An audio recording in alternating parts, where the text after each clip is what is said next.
السلام علیکم ناظرین و سامعین، ایک نئی ویڈیو کے ساتھ حاضر ہوں۔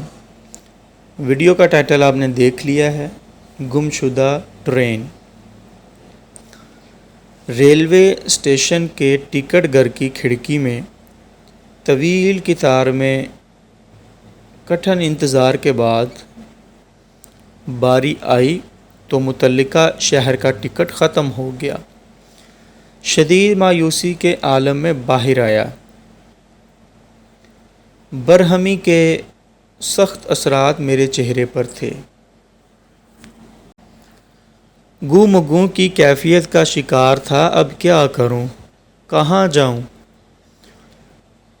اتنے میں میرا مسئلہ بناتے ہوئے ایک کولی آیا اور بغیر کسی تہمید کے بولا، صاحب جی ٹکٹ چاہیے تو مل جائے گا۔ میں نے حیرت سے کہا، ٹکٹ کاؤنٹر والا تو کہتا ہے اگلے 4 دن تک ٹکٹ نہیں ہے۔ کولی ہنستے ہوئے بولا، آپ بھی سیدھے بندے ہیں، یہ پاکستان ہے، آپ کے سامنے اسی کاؤنٹر سے اسی آدمی سے ٹکٹ لے کر آؤں گا، بس آپ بتائیں جانا کہاں ہے۔ میں نے اپنے مطلوبہ شہر کا نام بتایا تو کولی بولا، صاحب جی ٹکٹ آپ کو مل جائے گا پر ڈبل پیسوں کا ملے گا۔ میں نے رحم طلب نظروں سے کولی کو دیکھتے ہوئے کہا، یہ تو بہت زیادہ پیسے ہیں، کچھ کم کر دو۔ کولی کا لہجہ یکدم بدل گیا اور بہت تلخ لہجے میں بولا، 1 روپیہ بھی کم نہیں ہوگا، لینا ہے تو لو، میرا وقت برباد نہ کرو، ٹرین چلنے میں کچھ منٹ ہی رہ گئے ہیں۔ چاروں ناچار ڈبل پیسوں پر ٹکٹ لینا پڑا۔ کولی اسی کاؤنٹر سے ٹکٹ لے کر آیا جہاں کچھ دیر پہلے مجھے ٹکٹ نہیں ملا تھا۔ رہ رہ کر یہ خیال آیا کہ ہر مجبوری، ہر موقع پر ہماری قوم کس طرح فائدہ اٹھاتی ہے۔ پلیٹ فارم پر آیا تو معلوم ہوا ٹرین 4 گھنٹے لیٹ ہے۔ کولی کی غلط بیانی پر سخت غصہ آیا کہ ٹرین چلنے میں چند منٹ ہیں۔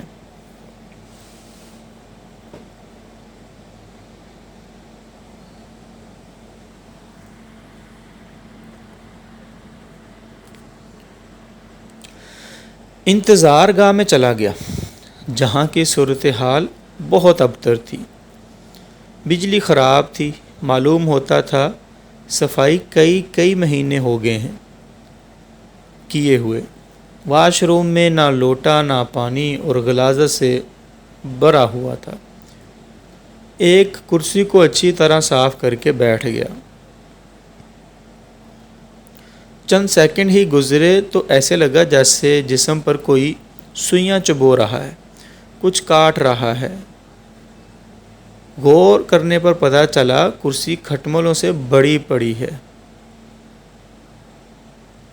پورے جسم میں خارش شروع ہو گئی۔ اسی وقت انتظار گاہ سے باہر آ گیا۔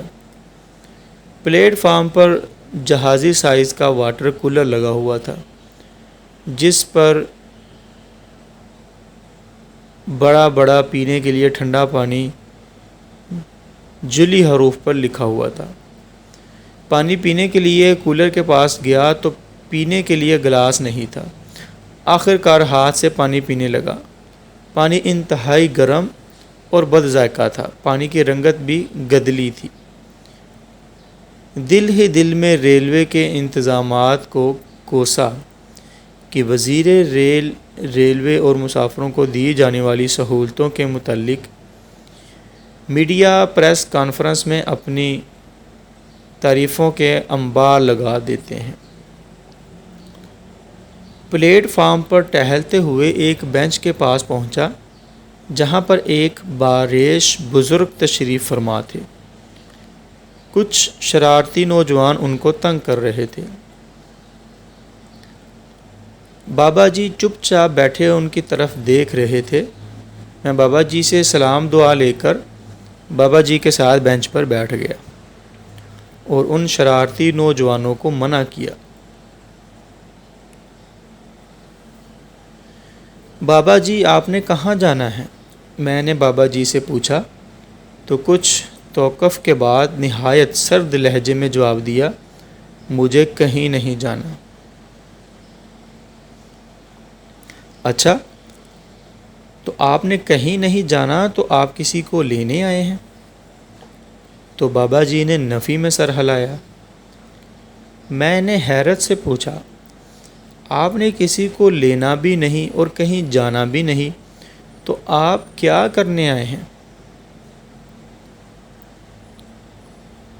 بابا جی کی آنکھوں میں آنسو آ گئے اور دکھ بھرے لہجے میں بولے، برخوردار میں پچھلے 72 سال سے روزانہ آ رہا ہوں، اور کئی لوگ مجھے پاگل سمجھتے اور میرا مذاق اڑاتے ہیں، تنگ کرتے ہیں۔ میرا تجسس میں اضافہ ہو گیا اور اپنا سوال دہرایا کہ آپ 72 سال سے کیا کرنے آتے ہیں؟ بابا جی بولے، مجھے گم شدہ ٹرین کا انتظار ہے۔ گم شدہ ٹرین؟ میں زیر لب بڑبڑایا، میری الجھن میں مزید اضافہ ہو گیا۔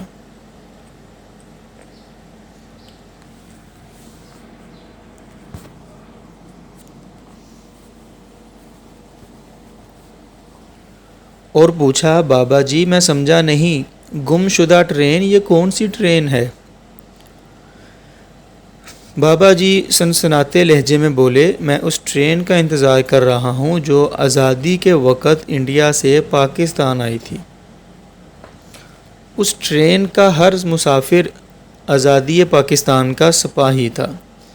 بہت جذبہ تھا لوگوں میں، ہر کوئی انڈیا میں اپنا سب کچھ چھوڑ چھاڑ کر خالی ہاتھ پاکستان آیا تھا، چاہے بچہ ہو یا بڑا، جوان ہو یا بوڑھا، ہر ایک میں پاکستان کی محبت کوٹ کوٹ کر بڑی ہوئی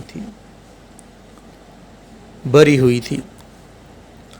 قربانی کے جذبے سے لبریز تھا، ایک دوسرے کے لیے لڑنے مرنے کو تیار تھے۔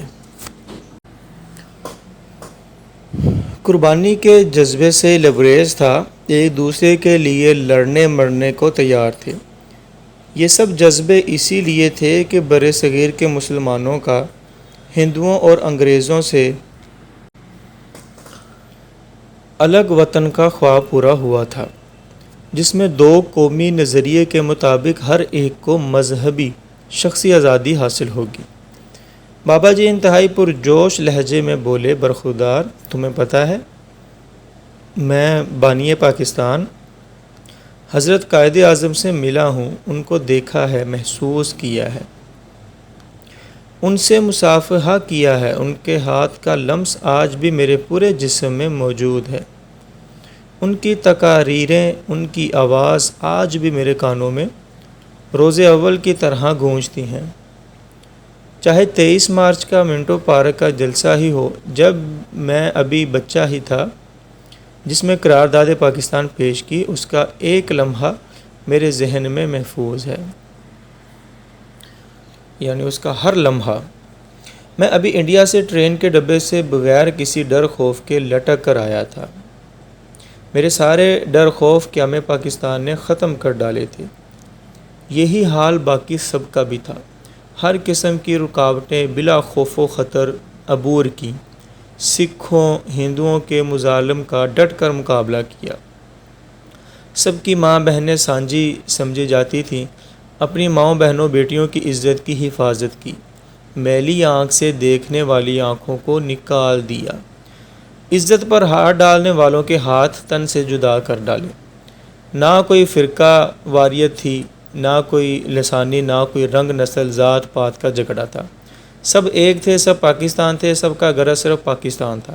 بابا قوم قائد اعظم نے فرمایا تھا کہ پاکستان اس دن معرض وجود میں آ گیا تھا جس دن برصغیر میں ہندو سے پہلا مسلمان ہوا تھا۔ یہ سب بتاتے ہوئے بابا جی کی آواز روند گئی، کچھ دیر خاموشی سے گزرے، میں بابا جی کے چہرے کو باغور دیکھتا رہا۔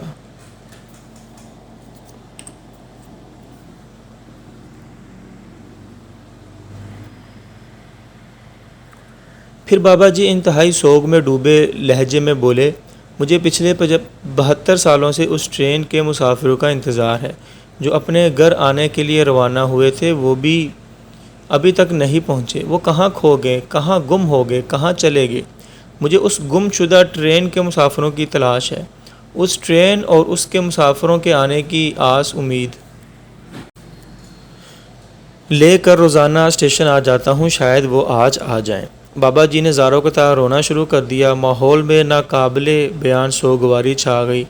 تھوڑے توقف کے بعد بابا جی میرا ہاتھ تھام کر بولے، آزادی کے سپاہی آج تک نہیں پہنچے، پر یہ سارے لوگ کہاں سے آ گئے؟ ان لوگوں نے مذہب کو بیچا، ماں بہنوں کے سودے کیے، لسانی مذہبی فرقہ واریت کو فروغ دیا، ذات پات کو لڑوا مروا دیا، لوٹ مار کرپشن کو فروغ دیا، برادری کے نام پر سیاست کی، ملک کے دو لخت کر دیا، ملکی مفادات کا سودا کر دیا، پاکستان کی قوم کی آئندہ آنے والی نسلوں تک کو قرضوں کے جال میں قید کر دیا، بھاری قرضوں کی صورت ایک بار پھر غلامی کا طوق پہنا دیا۔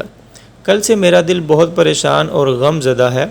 کل میں نے اخبار میں خبر پڑھی کہ ہمیں پاکستان سے لے کر آج تک 22 خاندانوں کی پاکستان پر حکومت ہے۔ بابا جی نے مجھے جھنجھوڑتے ہوئے پوچھا، تم بتاؤ، یہ ملک 22 خاندانوں کی حکومت کے لیے مارز وجود آیا تھا؟